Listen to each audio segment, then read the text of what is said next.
भगवान शिव की पूजा करने से उपासक की सभी मनोकामनाएं शीघ्र पूर्ण होती है।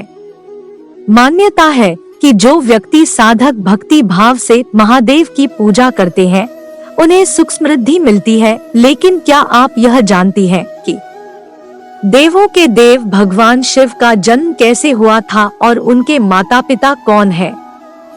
चलिए जानते हैं कि उनकी उत्पत्ति कैसे हुई थी। अलग अलग पुराणों में भगवान शिव के जन्म और उनके माता पिता के विषय में कई कथाएं प्रचलित हैं। हिंदू धर्म ग्रंथों में भगवान शिव के माता पिता के बारे में जानकारी दी गई है।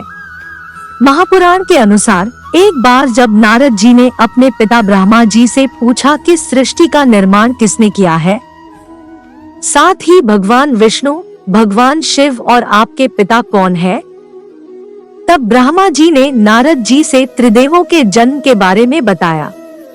उन्होंने बताया कि देवी दुर्गा और शिव स्वरूप ब्रह्मा के योग से ब्रह्मा, विष्णु और महेश की उत्पत्ति हुई है, यानी प्रकृति स्वरूप दुर्गा ही हम तीनों की माता है और ब्रह्मा यानी काल सदाशिव हमारे पिता है। शिव जी की माता श्री अष्टंगी देवी है जो देवी दुर्गा का रूप है और पिता सदाशिव अर्थात काल ब्रह्मा है। विष्णु जी ने किया था यह सवाल लो।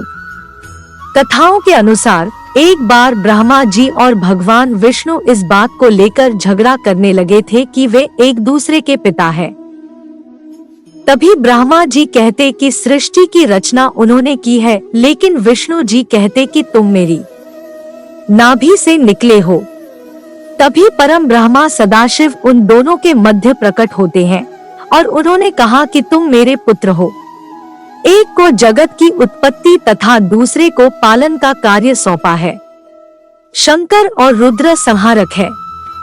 ओम मेरा मूल मंत्र है।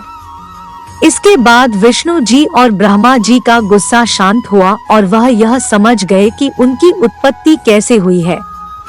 शिव जी का जन्म विष्णु पुराण में शिव जी के जन्म से जुड़ी एक पौराणिक कथा प्रसिद्ध है। इसके अनुसार जब धरती, आकाश, पाताल समेत पूरा ब्रह्मांड जलमग्न था तब ब्रह्मा, विष्णु और महेश के सिवा कोई भी देव या प्राणी नहीं था। तब केवल विष्णु ही जल सतह पर अपने शेषनाग पर लेटे नजर आ रहे थे और उनकी नाभि से कमल नाल पर ब्रह्मा जी प्रकट हुए। तब ब्रह्मा जी ने उन्हें पहचानने से इनकार कर दिया। तब शिव के रूठ जाने के भय से भगवान विष्णु ने ब्रह्मा को शिव की याद दिलाई। ब्रह्मा को अपनी गलती का एहसास हुआ और शिव से क्षमा मांगते हुए उन्होंने उनसे अपने पुत्र रूप में पैदा होने का आशीर्वाद मांगा। इस प्रकार शिव ने ब्रह्मा की प्रार्थना स्वीकार करते हुए उन्हें यह आशीर्वाद प्रदान किया।